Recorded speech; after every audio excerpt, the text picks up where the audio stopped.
So now tell me, what is abnormal colligative property? Abnormal colligative properties. तो अभी ये abnormal colligative properties का मतलब होता है कि अभी जैसे हमने देखा कि colligative properties which depends on number of total number of particles in the solution. So colligative property PROP लिखता हूँ, इट डिपेंड्स और they are directly proportional to number of particles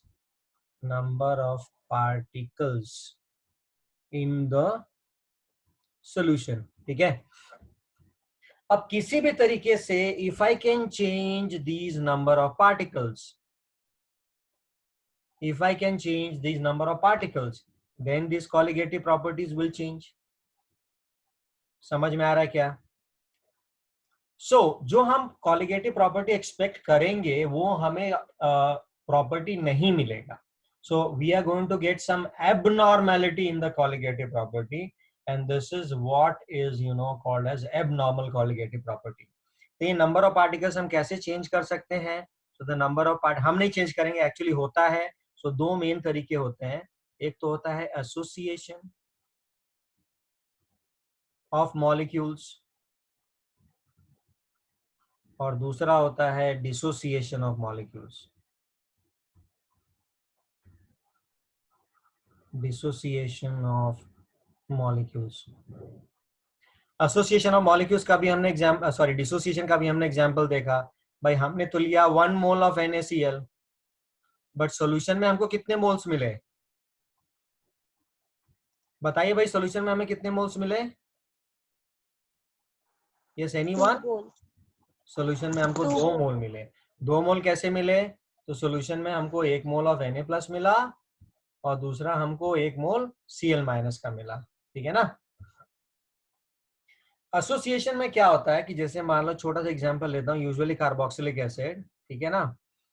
तो carboxylic acid they have a property to get dimerise. Dimerise का मतलब, अगर मैंने या कोई भी मॉलिक्यूल मान लो 2A लिया, बट वो अगर फाइनली कंबाइन होकर के A2 बना रहा है, तो अगर मैं यहाँ पे 2 मोल लूंगा, सारा कैलकुलेशन 2 मोल का करूंगा, बट एक्चुअल सॉल्यूशन में तो मुझे 1 मोल के हिसाब का मिलेगा. समझ में आ रहा है क्या? So this is what is, so because of this association or dissociation of molecules, we see there is abnormality in the colligative. और जितना हम एक्सपेक्ट करेंगे, मान लो हम एक्सपेक्ट कर रहे हैं कि बाबा फ्रीजिंग पॉइंट 1 डिग्री से डिक्रीज होगा. ठीक है. But freezing point actually 2 degree से डिक्रीज हुआ. इसका मतलब क्या हुआ? नंबर ऑफ पार्टिकल सॉल्यूशन में बढ़ रहे हैं कि घट रहे हैं? बताओ. इंक्रीज हो रहे हैं, because all of these colligative property they directly depend on number of particles. तो अगर number of particles बढ़ेंगे तो ये colligative properties की वैल्यू बढ़ेगी. डेल्टा TF की वैल्यू बढ़ेगी, डेल्टा TB की वैल्यू बढ़ेगी, डिप्रेशन इन फ्रीजिंग पॉइंट की वैल्यू बढ़ेगी, ऑस्मोटिक प्रेशर की वैल्यू बढ़ेगी. अब अगर मान लो कि मैं एक्सपेक्ट कर रहा हूँ कि elevation in boiling point 5 degrees का होगा, बट एक्चुअली एलिवेशन 2 डिग्री का ही हुआ. इसका मतलब क्या हो रहा है? सोल्यूशन में क्या हो रहा है? मॉलिक्यूल्स एसोसिएट हो रहे हैं कि डिसोसिएट हो रहे हैं? एसोसिएट हो रहे हैं. ठीक है. सो ये बेसिक समझ में है क्या? Abnormality in the colligative property सबको. तो ये जो 2 पॉइंट्स मैंने लिखे हैं, इसको फटाफट कॉपी करो. Okay. So now there is something called as Vance Hoff factor. It is VANT, Vance Hoff, HOFF factor, FACTOR. It is usually represented as I. तब ये Vance Hoff factor क्या चीज है? अभी तुम्हें समझाने के लिए I is equal to, let's take the example of NaCl. अगर NaCl डिसोसिएट नहीं होता था तो वो हो गया थ्योरेटिकल कैलकुलेशन कि बाबा हमने 1 मोल ऑफ द सोल्यूट लिया और 1 मोल से ही हमने मोलालिटी कैलकुलेट कर ली, और वो 1 मोल से ही जो वैल्यू आता है वो उतना ही, लेट्स से फ्रीजिंग पॉइंट में डिप्रेशन होगा या बॉइलिंग पॉइंट में एलिवेशन होगा. बट जो ऑब्जर्व्ड है वो वैल्यू टोटली अलग हो गई कि बाबा ठीक है, मैंने तो 1 मोल ऑफ NaCl लिया था, लेकिन जो इंक्रीज इन बॉइलिंग पॉइंट आ रहा है वो तो 2 मोल के बराबर आ रहा है. तो ये हो गया, एक होता है थ्योरेटिकल वैल्यू, दूसरा हो गया experimental value. So I is equal to, अगर हम लिखेंगे तो ध्यान से देखना, यहीं पे सबसे ज्यादा कंफ्यूजन होता है। सो डिनोमिनेटर में जो रहता है उसको हम बोलते हैं theoretical value, THE theoretical, TICL theoretical value, और in short non electrolytic solution, non electrolytic solution. Non electrolytic solution का मतलब क्या हो गया? We assume that there is no dissociation और एसोसिएशन, CIA TI1, मतलब अगर मैंने 2 मोल लिया तो मोलालिटी भी मैं 2 मोल के हिसाब से ही कैलकुलेट करूंगा। ऊपर वाला जो टर्म होता है ना, ऊपर ये यहाँ पे देखो, ये हो जाता है ऑब्जर्व्ड, OBSERVED, और इसको कभी कभी एक्सपेरिमेंटल वैल्यू भी बोलते हैं, EXPERIMENTAL, एक्सपेरिमेंटल वैल्यू, कि बाबा मैंने तो 2 मोल लिया, लेकिन जो मुझे वैल्यू आ रही है वो कुछ तो अलग ही आ रही है। तो अलग वैल्यू क्यों हो सकती है? बिकॉज ऑफ एसोसिएशन और डिसोसिएशन। तो यहाँ पे हमारा इलेक्ट्रोलिटिक सॉल्यूशन का ये जो होता है ऊपर वाला value, so it mainly happens because of association और डिसोसिएशन। ये हो गया I। अभी I इज इक्वल टू, अब ध्यान से देखो, delta P, that is lowering of vapour pressure observed, और experimental divided by delta P theoretical, which is equal to, अभी सारे आप लाइन में ले लो, नीचे थोड़ा सा, हाँ, delta TB observed by delta TB theoretical, which is equal to, ये सब अगर एक लाइन में आ जाएगा तो बहुत बढ़िया हो जाएगा, but I don't know, space ऐसे नहीं है, which is equal to delta TF observed by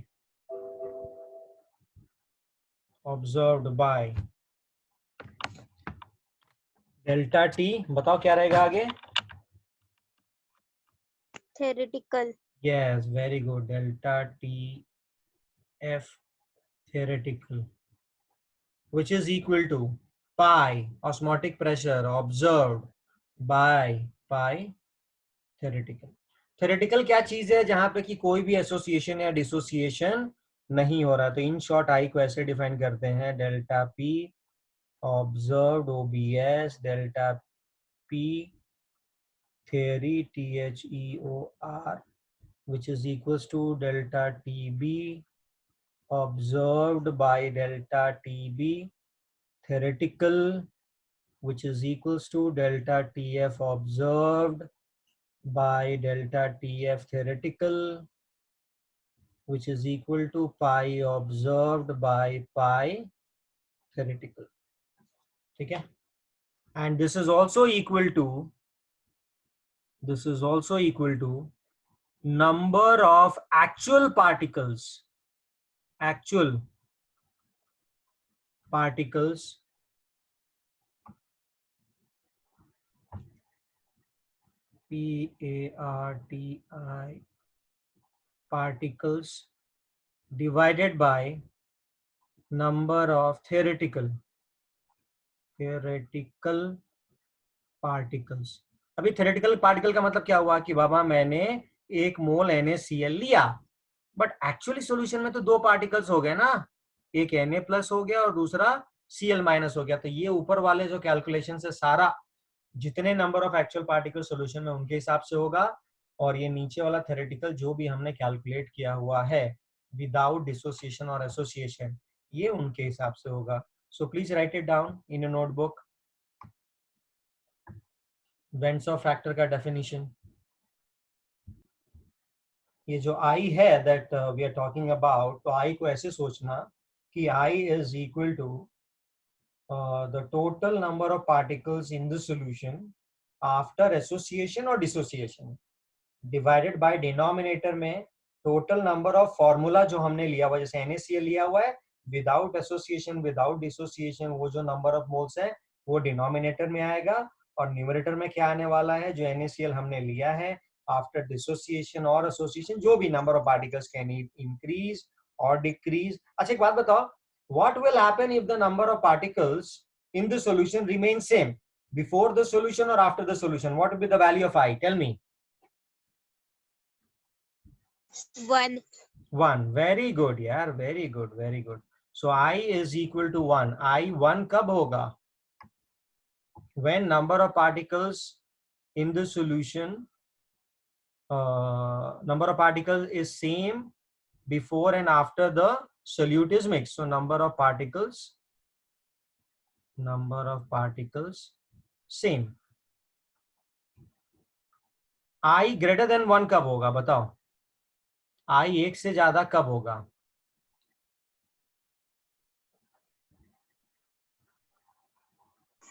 When there is dissociation. NaCl के केस में हमने देखा, NaCl हमने 1 मोल लिया था, बट एक्चुअली यहाँ पे अगर देखोगे ये number of actual particles in the solution, ये देखो ये number of actual particles in the solution and this is number of theoretical particles. तो इसका लिया था हमने 1 बट एक्चुअली हो गए 2। तो ये कब होगा? जब पार्टिकल डिसोसिएट होगा। सो n will be greater than 1 for dissociation, ठीक है ना। सो यहाँ पे डिसोसिएशन हो रहा है, और I लेस देन 1 कब होगा भाई? In case of association. ये बात सबके समझ में आ रही है क्या? पुरानो करते का हो सर। आप लोग को ये सब समझ में आ रहा है? अब ये जो हमने यहाँ पे लिखा है ना, अब हम इसको थोड़ा दूसरे तरीके से लिखते हैं। देखो, delta P observed upon delta P theoretical is equal to I. So from this relation, can I say that delta P observed is equals to I multiplied by delta P theoretical? लिख सकता हूँ कि नहीं लिख सकता हूँ? समझ में आ रहा है क्या? Very good. Similarly, delta TB theoretical, observed is equal to I, that is Vent's-Hall factor multiplied by delta T theoretical, and then delta TF observed is equal to I times delta T, वो ये TB है, ये TF हो जाएगा theoretical, and then pi observed is equal to I times pi theoretical. समझ में आया क्या? Please write it down these 4 expressions. अब हम इन पे बेस कुछ क्वेश्चंस करने वाले हैं।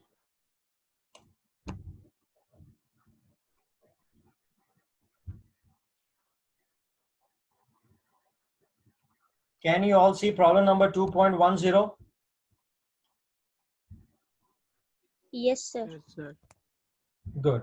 Now let's try to read and understand the question. It says that 0.2 molar aqueous solution of KCl freezes at minus 0.68 degrees Celsius. Calculate the Vent's-Hall factor and osmotic pressure of the solution at 0 degrees Celsius. Solution वगैरह कुछ मत देखना, 2 minute के लिए ध्यान से समझो और देखो कि ये क्या कह रहा है। एक बार वो समझ में आ गया, फिर हम आगे की बात करेंगे। 2 मिनट के लिए just look at the question and then try to understand. Question पढ़ लिया सबने, समझ लिया?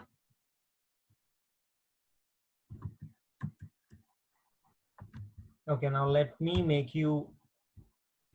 let me explain the question again to you. Question ध्यान से सुनना, क्वेश्चन क्या कह रहा है कि there is a solution of KCl जिसकी molality is 0.2 मोलर है and it's a KCl solution, और ये उसका जो डेल्टा TF है, that is depression in freezing point, यहाँ पे माइनस दिया हुआ है, is 0.68 डिग्री सेल्सियस है। तो तुम्हें क्या लगता है, ये वैल्यू थ्योरेटिकल होगी कि ये वैल्यू ऑब्जर्व्ड होगी? यस, यस, तुम्हें क्या लगता है जो डेल्टा टीएफ दिया हुआ है 0, ये ऑब्जर्व्ड है। Observed. Very good. तो जो एक्सपेरिमेंट कर रहा है उसने क्या किया, उसने 0.2 मोलल KCl का सॉल्यूशन लिया, ठीक है ना, और उसका उसने फ्रीजिंग पॉइंट में देखा कि कितने का चेंज आ रहा है, तो उसने रीडिंग में नोट किया कि delta TF is coming out to be 0.68 degree Celsius, और उसको ये भी पता है कि KF of the solution is 1.86 है, and then I have to find the value of I। अब अज्यूम करो कि KCl डिसोसिएट नहीं होता था, मतलब नॉर्मल केस है, समझ में आ रहा है क्या? अजम्पशन ये करना, अज्यूम ये करना, भाई हमें नहीं पता KCl एसोसिएट हो रहा है या डिसोसिएट हो रहा है, हम बहुत बड़े बेवकूफ हैं, हमें नहीं पता कि KCl क्या हो रहा है, and then let's try to calculate कि डेल्टा टीएफ थ्योरेटिकल कितना आता है। तो भाई डेल्टा टीएफ थ्योरेटिकल का क्या फॉर्मूला होता है बताइए? डेल्टा टीएफ का फॉर्मूला हमने सीखा है, नहीं सीखा है? Hello, KF into very good, KF into M, खत्म, and KF is 1.86 multiplied by molality is 0.2। इसमें ना हमने एसोसिएशन लिया ना डिसोसिएशन लिया, नॉर्मल तरीके से किया। अब देखते हैं कि थ्योरेटिकल कितना आ रहा है। तो it is coming out to be 1.86 multiplied by 0.2, so this is 0.372। अब जरा देख के बताओ, जो अपना थ्योरेटिकल है वो आ रहा है 0.372 और जो ऑब्जर्व्ड है वो आ रहा है 0.68। तो ये थ्योरेटिकल से ज्यादा है कि कम है ऑब्जर्व्ड? ज्यादा है। ज्यादा है, वेरी गुड। मतलब क्या हो रहा है, डिसोसिएशन हो रहा है कि एसोसिएशन हो रहा है? Dissociation. Dissociation. Very good. तो आई के फॉर्मूले में अब रख दो, delta TF observed by delta TF theoretical, which is equal to delta TF observed कितना है भाई? 0.6 0.680. divided by 0.372. 72. Very good. So what is the value? Tell me the value. 1.83. 1.83 आ रहा है क्या? एक सेकेंड ना, just let me 0.68 divided by 0.372. Yes, 1.83 आ रहा है। आंसर देखो जरा से कितना आ रहा है, 1.83 आ रहा है। अच्छा, now tell me, in the same question they have asked for osmotic pressure. Okay, so osmotic pressure का फॉर्मूला क्या लगाओगे? Yes, N/2. NRT upon. osmotic pressure will be equal to N by V into RT, यही तो लगाओगे। RT. हाँ. But ये तो दादा थ्योरेटिकल हो जाएगा ना, अपने को यहां से देख के समझ में आ रहा है कि ये डिसोसिएशन हो रहा है। तो एक्चुअल ऑस्मोटिक प्रेशर कितना होगा वो पूछा है, ऑस्मोटिक प्रेशर ऑब्जर्व्ड कितना होगा वो पूछा है। तो अगर थ्योरेटिकल पता है तो हम ऑब्जर्व निकाल सकते हैं क्या?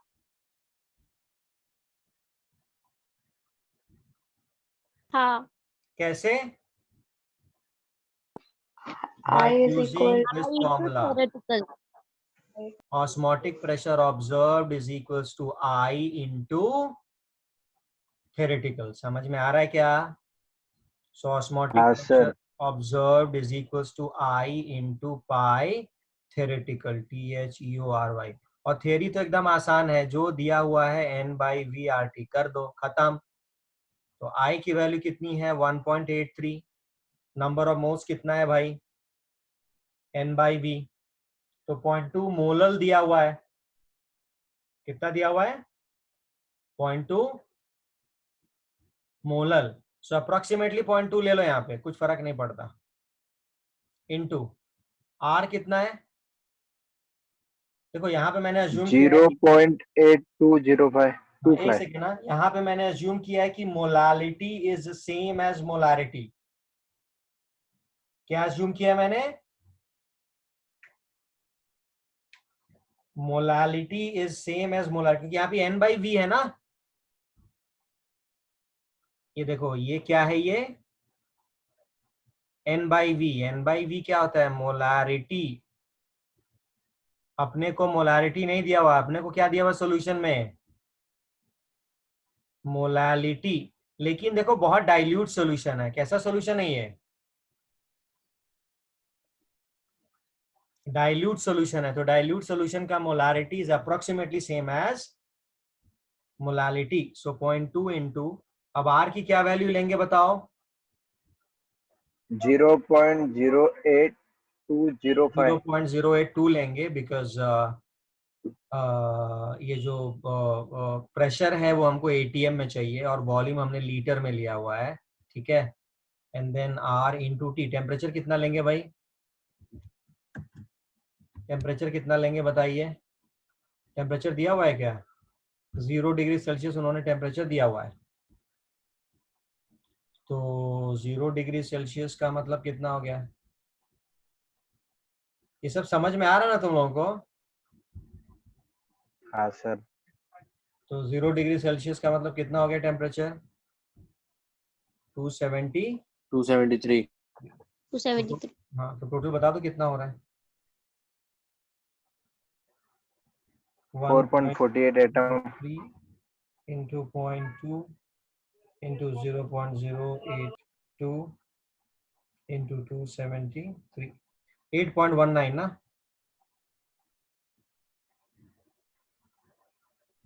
8.193, so close to 8.2 के आसपास आ रहा है। 8.14 आ रहा है सर. 8.1914 के आसपास ही आएगा। चेक कर लो, मैंने कैलकुलेटर से किया है, 8.193 आ रहा है। और बुक में आंसर देखते कितना आ रहा है।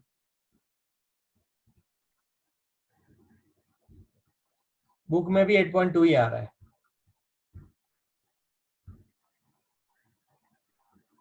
8.119, यस, श्रवण ने बोला 8.19 आ रहा है। समझ में आया क्या सबको? Yes sir. रन्नो कर देगा। Oh, sir. गुड।